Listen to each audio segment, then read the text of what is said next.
Ekspresi Hani menjadi gelap secara signifikan saat dia menangis panjang. Meskipun tidak terlalu keras, itu cukup untuk mengingatkan 4 anggota kelompok lainnya. Beberapa saat kemudian, beberapa garis cahaya melesat dari berbagai lokasi di perahu sebelum terbang ke Handi. Apa yang terjadi? Mengapa Anda memanggil kami saudara Han? Apakah kita menghadapi bahaya? Apa itu? Mungkinkah? Xiao Hong dan Long Dong berbicara secara berurutan. Kecuali kata-kata Xiao Hong dipenuhi dengan kebingungan. Namun Long Dong tampaknya segera mendeteksi sesuatu saat ekspresi terkejut muncul di wajahnya. Pemuda beralis putih dan Ye Ying juga mengeluarkan indera spiritual mereka pada saat yang sama. Apa itu? Mungkinkah itu makhluk tingkat roh sejati? Seru pemuda itu. Ye Ying tidak mengatakan apa-apa, tetapi keterkejutan di matanya cukup jelas. Sebaliknya, Hani sudah tenang pada saat ini. Perasaan spiritualnya tertinggal di udara beberapa ratus kilometer di atas mereka, di mana bayangan hitam raksasa melayang-layang, menutupi hampir seluruh langit dalam prosesnya. Awan hitam berjatuhan tanpa henti di dekat bayangan hitam, dan kilat menyambar di tengah gemuruh guntur. Hembusan angin kelabu yang tak terhitung jumlahnya disapu seperti pilar besar yang menghubungkan langit dan bumi. Di awan yang terpisah, bagian-bagian kecil dari tubuh bersisik abu-abu terlihat dari waktu ke waktu. Tetapi tidak ada yang tahu makhluk apa itu karena ukurannya yang sangat besar. Namun dari kejauhan orang bisa tahu bahwa bayangan hitam itu berbentuk lingkaran. Tampaknya sangat mirip dengan makhluk tingkat roh sejati yang legendaris. Karena itu, tidak heran jika semua orang di Bahtera sangat gelisah karenanya. Saat semua orang terguncang karena shock, tangisan aneh yang mirip dengan lengkingan sapi meletus dari kejauhan. Petir yang bergemuruh kemudian meningkat, seolah-olah ada petir yang tak terhitung jumlahnya meledak di dekatnya. Bahkan dari jarak yang begitu jauh, petir masih terdengar jelas bagi semua orang. Setelah mendengar tangisan itu, ekspresi Ye Ying mereda saat dia menghela nafas lega dan menjelaskan. Itu bukan roh sejati. Itu adalah binatang purba kura-kura petir. Makhluk itu adalah salah satu jenis binatang purba terbesar di dunia primordial. Tetapi itu menopang dirinya sendiri dengan menyerap petir di sekitarnya dengan tubuhnya, dan tidak akan menyerang makhluk lain kecuali diprovokasi. Namun jika Anda mendapatkan sisi buruknya, itu adalah makhluk yang sangat menakutkan. Setidaknya seseorang harus berada di tahap integrasi tubuh untuk memiliki kesempatan melawannya dalam pertempuran langsung. Kura-kura petir. Apakah itu binatang purba legendaris yang dikatakan lahir di tengah petir surgawi? Aku dengar selama ada pasokan petir yang cukup, makhluk-makhluk ini akan terus berkembang tanpa batas ukuran yang bisa mereka capai. Mereka adalah spesies yang luar biasa. Dan saya pernah mendengar bahwa kura-kura roh pengangkut dari wilayah Xuanwu yang mampu membawa dan mengangkut seluruh kota bisa menjadi kura-kura petir. Meskipun yang di atas kita sudah cukup besar, itu masih tidak bisa dibandingkan dengan binatang roh transportasi legendaris itu. Xiao Hong mendejakkan lidahnya karena heran. Aku tidak yakin apakah roh pengangkut itu benar-benar kura-kura petir atau bukan. Tetapi jika memang benar demikian, maka kura-kura petir ini kemungkinan besar berukuran 1/10.000 dari roh pengangkut. Meski begitu, itu masih bisa membunuh kita jika kita memprovokasi. Jadi sebaiknya hindari hal ini, kata Long Dong sambil tersenyum. Itu memang benar. Kita sebenarnya cukup beruntung bisa menyaksikan makhluk seperti itu. Kura-kura petir biasanya bersembunyi jauh di bawah tanah dan sangat jarang muncul di atas tanah. Jadi, itu tentu bukan sesuatu yang Anda lihat setiap hari. Mereka biasanya hanya muncul dari tanah untuk tunggu, ini buruk. Jika kura-kura ini telah muncul di sini, maka itu pasti semburan petir yang menakutkan akan muncul di sini. Saudara Long, luncurkan bahtera Anda dari daerah ini secepat mungkin. Mungkin sebuah pikiran tiba-tiba terlintas di benak Xiao Hong, dan wajahnya segera berubah pucat pasi. Semburan petir. Ekspresi semua orang berubah drastis setelah mendengar itu. Ekspresi Long Dong menjadi gelap secara signifikan saat tubuhnya bergoyang, dan dia tiba-tiba menghilang di tempat. Detik berikutnya, dia muncul di haluan bahtera lebih dari 100 kaki jauhnya, sebelum membalik tangan untuk menghasilkan harta seperti lencana. Dia menggosok tangannya dengan lencana di antara mereka, dan awan putih di sekitar bahtera tiba-tiba menghilang. Seluruh bahtera kemudian goyah sebelum tiba-tiba meluncur ke arah tertentu, bergerak hampir 2 kali lebih cepat dari kecepatan aslinya saat melesat ke udara sebagai seberkas cahaya putih. Namun, bahtera roh itu baru berjalan beberapa puluh kilometer ketika lapisan cahaya biru yang berkilauan tiba-tiba muncul di udara di atas bayangan hitam raksasa. Cahaya biru kemudian menyebar di udara ke segala arah dengan kecepatan yang menakjubkan, seolah-olah telah didorong oleh semacam stimulus eksternal. Dalam beberapa saat, sebuah garis biru muncul di langit di tengah gemuruh ledakan yang keras. Garis biru dipenuhi dengan daya listrik tak terbatas saat melengkung di udara, langsung menuju kelompok mereka yang terdiri dari 5 orang. Long Dong menarik napas tajam saat melihat kecepatan gila di mana garis biru bergerak. Dan dia buru-buru berteriak, "Aku pernah mendengar bahwa setiap kali kura-kura petir muncul, semburan petir pasti segera menyusul. Sepertinya itu memang benar. Semuanya datang dan pinjami aku bantuanmu." Bahkan tanpa ledakan tiba-tiba, semua orang sudah merasa sangat tegang saat melihat garis biru mendekat dengan cepat. Karena itu, mereka berempat segera membuat segel tangan sebagai cahaya spiritual yang menusuk dengan warna berbeda yang terpancar dari tubuh mereka. 5 semburan kekuatan spiritual disuntikan ke dalam bahtera roh dalam hiruk-pikuk. Setelah bergabung untuk bertindak sebagai sumber kekuatan kolektif, bahtera di bawah kaki mulai mengeluarkan suara berdengung rendah sebelum bergetar hebat. Setelah itu, pemandangan di sekitarnya benar-benar kabur. Bepergian dengan kecepatan ekstrim, bahtera roh telah berubah menjadi kabur yang hampir tidak bisa dilacak, dan dengan cepat melesat dari satu sisi langit ke sisi lainnya. Namun meski dengan kecepatan yang begitu fenomenal, garis biru di belakang bahtera masih mampu mengejar. Semua orang cukup tercengang melihat itu.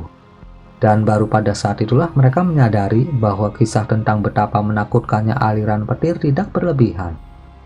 Untungnya, mereka berlima bisa bergabung untuk memacu bahtera roh dengan kecepatan maksimal. Jika seorang kultivator transformasi dewa normal yang keahliannya tidak terletak pada kecepatan akan menggantikan mereka, tidak mungkin mereka bisa melarikan diri. Tentu saja, Hani dan yang lainnya bukanlah kultivator transformasi dewa biasa. Mereka semua memiliki beberapa teknik rahasia untuk digunakan dalam situasi yang mengerikan, yang akan memberi mereka kecepatan yang tidak kalah dengan kecepatan bahtera roh ini. Namun, menggunakan teknik rahasia seperti itu secara alami akan membawa efek samping yang melemahkan, dan tidak ada yang ingin menanggung resiko seperti itu di dunia primordial yang berbahaya ini. Karena itu, semua orang bekerja sama pada kesempatan ini, memacu bahtera roh selama puluhan ribu kilometer sampai cahaya biru di belakang mereka tidak terlihat dimanapun, dan guntur juga tidak terdengar lagi. Baru kemudian, semua orang menghela nafas lega sebelum menarik kekuatan spiritualnya. Sebagai hasilnya, bahtera roh segera melambat. Ekspresi Long Dong mereda saat dia menoleh ke Xiaohong sambil tersenyum dan berkata, "Itu hampir. Syukurlah Peri Xiao beraksi cepat. Jika tidak, sedikit penundaan lebih lanjut akan membuat kita tersapu ke dalam petir itu. Meskipun kita mungkin tidak mati di sana, pasti akan sangat sulit untuk muncul tanpa cedera." Kura-kura itu belum mencapai kedewasaan penuh, jadi dia tidak memiliki manik-manik itu. Namun, cangkang kura-kura ini mengandung kekuatan petir yang menakjubkan, dan merupakan bahan yang luar biasa untuk memperbaiki harta karun atribut petir. Jika makhluk yang sangat kuat bertemu dengan kura-kura petir ini, mereka akan sangat gembira daripada ngeri, kata Xiaohong sambil tersenyum masam. Makhluk yang sangat kuat yang Anda maksud pasti menjadi penatua dari ras Anda agar dia bisa berburu dan membunuh binatang buas yang menakutkan sendirian. Itu tidak lebih dari mimpi delusi bagi para kultivator transformasi dewa seperti kita. Kita sudah sangat beruntung telah selamat dari cobaan itu. Pemuda alis putih itu masih memasang ekspresi ketakutan yang tersisa saat dia berbicara. Memang, tubuh kura-kura petir dipenuhi dengan harta untuk dipanen, tetapi akan bunuh diri jika mencoba memburu satu tanpa basis kultivasi minimal tahap integrasi tubuh. Mari kita lanjutkan. Semoga sisa perjalanan kita akan menjadi sedikit lebih mulus, kata Long Dong dengan suara yang agak serius. Mereka telah menemukan binatang buas yang lebih dari cukup kuat untuk membunuh mereka setelah kurang dari 20 hari di dunia primordial. Dan akibatnya hati mereka terasa sangat berat. Setelah cobaan itu, semua orang agak bersemangat.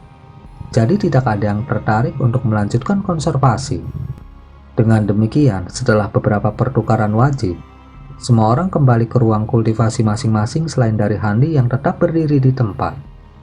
Dia tidak berkontribusi banyak sepatah kata pun untuk percakapan itu, tetapi setelah semua orang menghilang, dia mengarahkan pandangannya ke arah semburan petir dengan ekspresi kontemplatif di wajahnya. Setelah beberapa saat, dia menghela nafas sedih sebelum kembali ke titik tertinggi di Bahtera Giok, di mana dia duduk lagi. Tanpa sepengetahuan Hani dan yang lainnya, tidak lama setelah mereka pergi dari area semburan petir, awan hitam di sekitar kura-kura petir menghilang untuk mengungkapkan bentuk aslinya. Cukuplah untuk mengatakan bahwa makhluk itu sebesar gunung besar.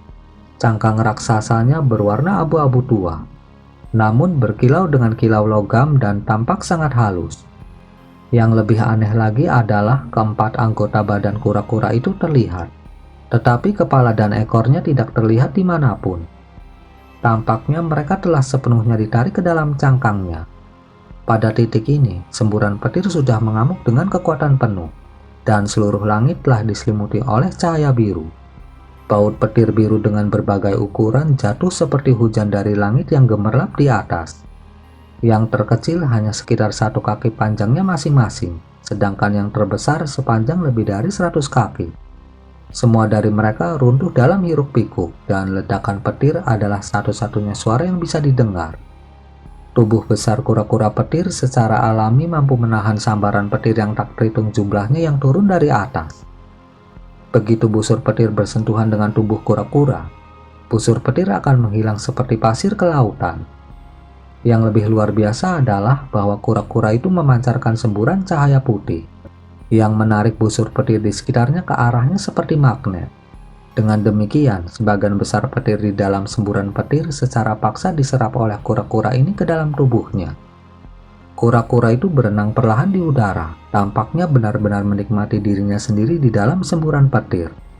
Tiba-tiba, keempat anggota badan kura-kura raksasa itu goyah sebelum tiba-tiba ditarik ke dalam cangkangnya.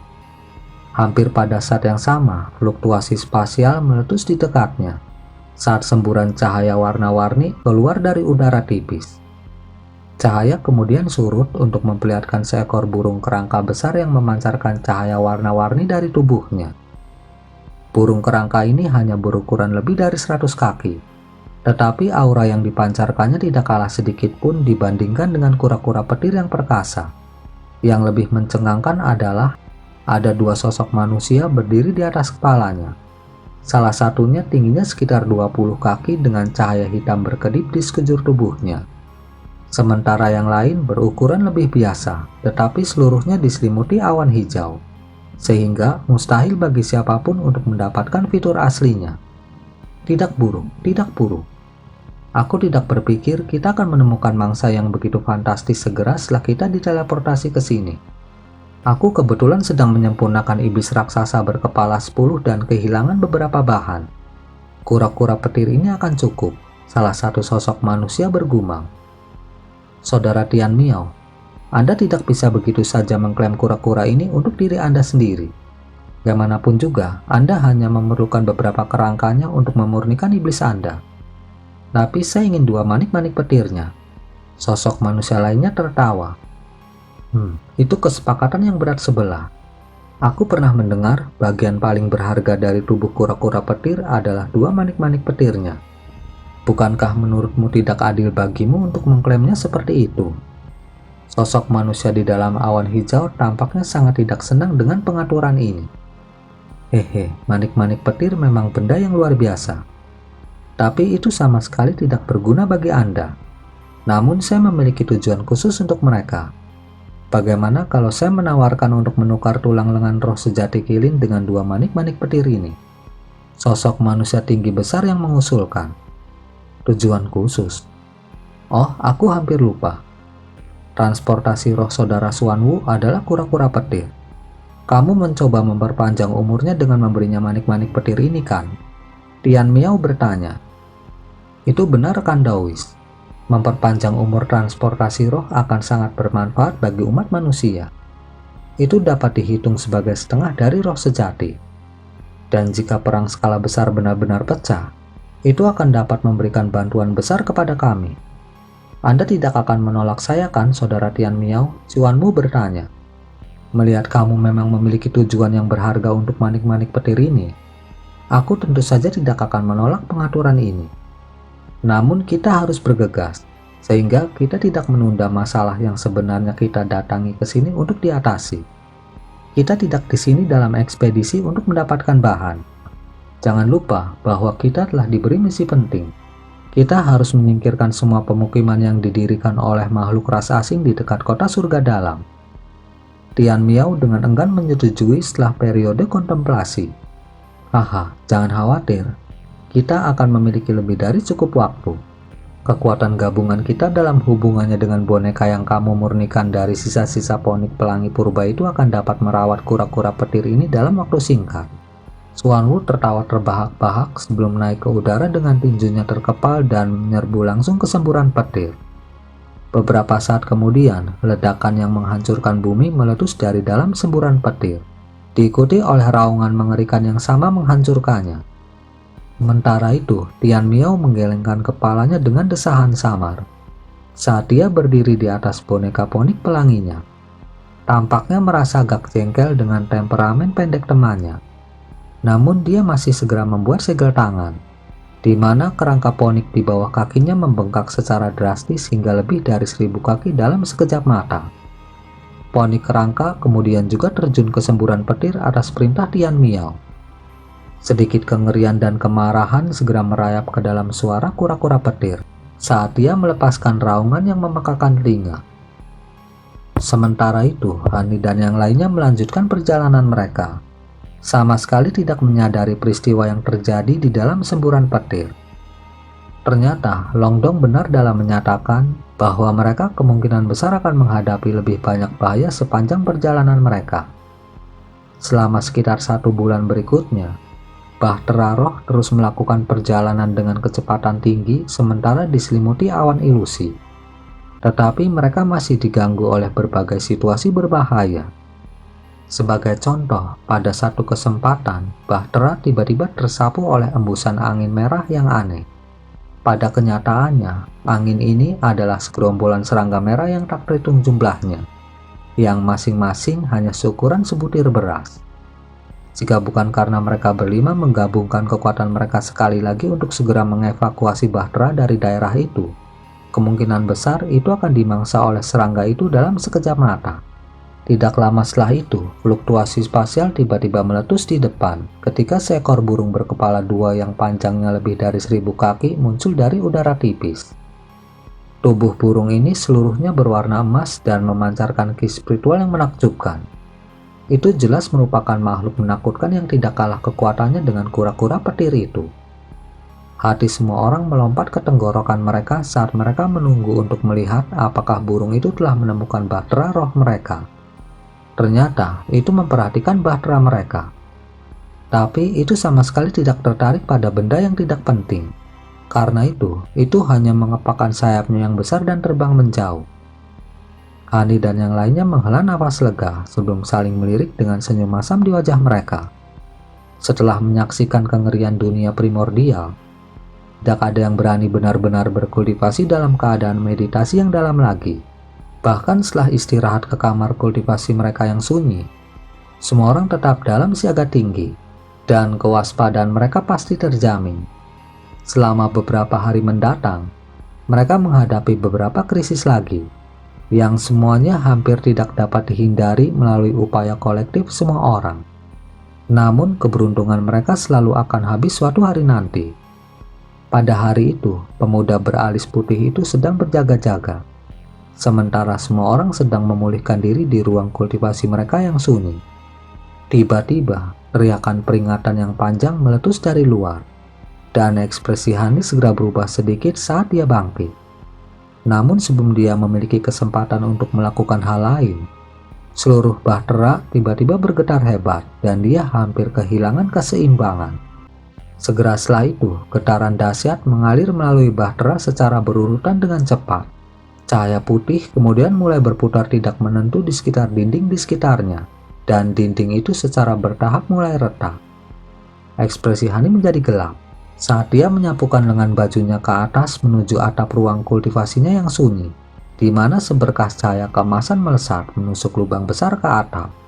Tubuh Hani bergoyang sebelum dia terbang melalui lubang sebagai seberkas cahaya biru.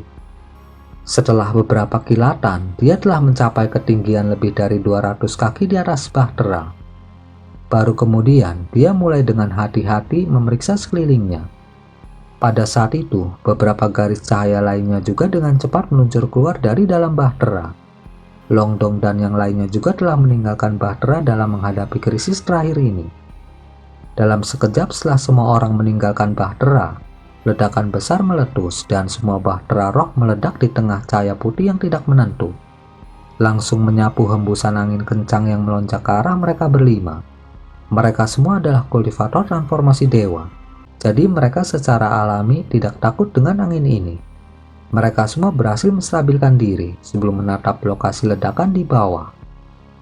Selain pemuda beralis putih yang sedang berjaga, tidak ada yang tahu apa yang menyebabkan ledakan itu. Namun bahkan ketika semua orang menyapu indera spiritual mereka melalui daerah sekitarnya, mereka tidak dapat menemukan apapun. Karena itu mereka semua agak bingung. "Saudara Li, siapa yang menyerang kita?" Xiao Hong buru-buru bertanya. "Lihat sendiri." Pemuda beralis putih itu mengalihkan pandangannya ke bawah dengan ekspresi muram. Semua orang sedikit goyah setelah mendengar itu sebelum menyapu indera spiritual mereka ke tanah.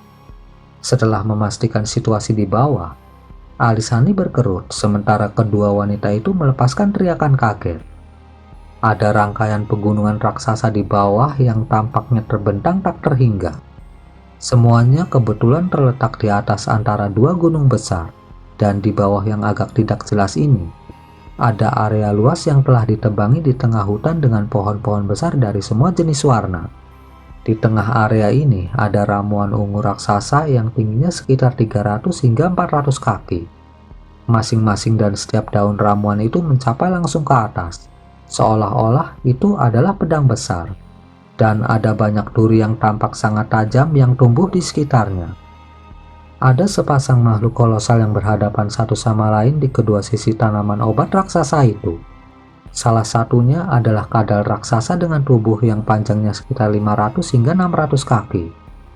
Seluruh tubuhnya berwarna hijau dan penuh dengan bintik-bintik hitam seukuran koin.